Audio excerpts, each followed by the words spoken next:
वृंदावन की निधि ही हमारे प्रेम के प्रमाण है। वृंदावन से कुछ मांगना मत कभी, मांगना है तो केवल प्रेम मांगना, प्रीति मांगना।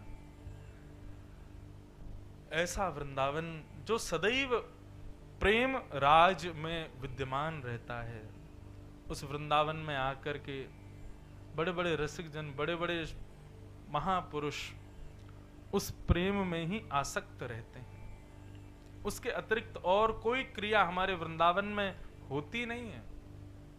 आजकल वृंदावन का रूप बिगड़ गया है। अभी 3 दिन तक तो मैंने वृंदावन के रसिकों की बात की, 2 दिन से वृंदावन की लीला की। अब थोड़ी सी आजकल की बात करूं।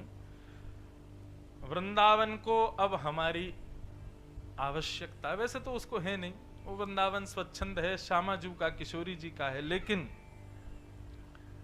जो वृंदावन प्रकट में अभी हमको दिखाई दे रहा है, उस वृंदावन को हमने पूर्ण रूपेण धूमिल कर दिया। आज वृंदावन में आप यमुना आचमन नहीं कर सकते। आज वृंदावन में, जिसका नाम ही वृंदावन है, वहां पर वन नहीं है। बिल्डिंग वन हो गया आजकल हमारा वृंदावन। बड़ी बड़ी बिल्डिंग है, बड़े बड़े सब कुछ बन रहे हैं।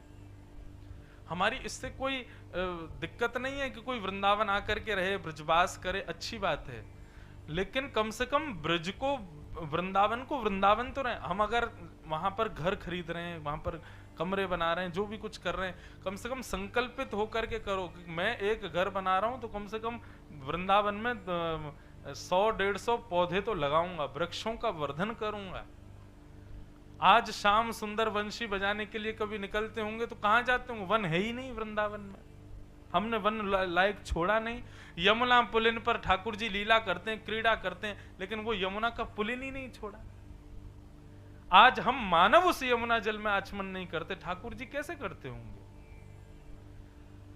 इसलिए मैं सबसे निवेदन करता हूं, जहां भी कथा करने जाता हूं, कि भाई वृंदावन आकर के मंदिरों में 500, 1000, 2000 की नोट चढ़ाने से बिहारी जी प्रसन्न नहीं होंगे। वृंदावन को पुनः वन बनाने का प्रयास करेंगे, बिहारी जी आपके हो जाएंगे।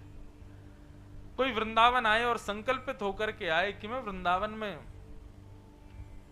प्रयास करूंगा कि वृंदावन में वृक्ष लगाऊं, वृंदावन में कहीं मुझे गंदगी दिखे मैं अपने आप स्वच्छ करूंगा, वृंदावन में जो बहने वाली यमुना है उसको पुनः पवित्र करने का भाव, अगर पूरे वैष्णव समाज केवल इसी बात के लिए लग जाए तो वृंदावन पुनः वन बन जाए।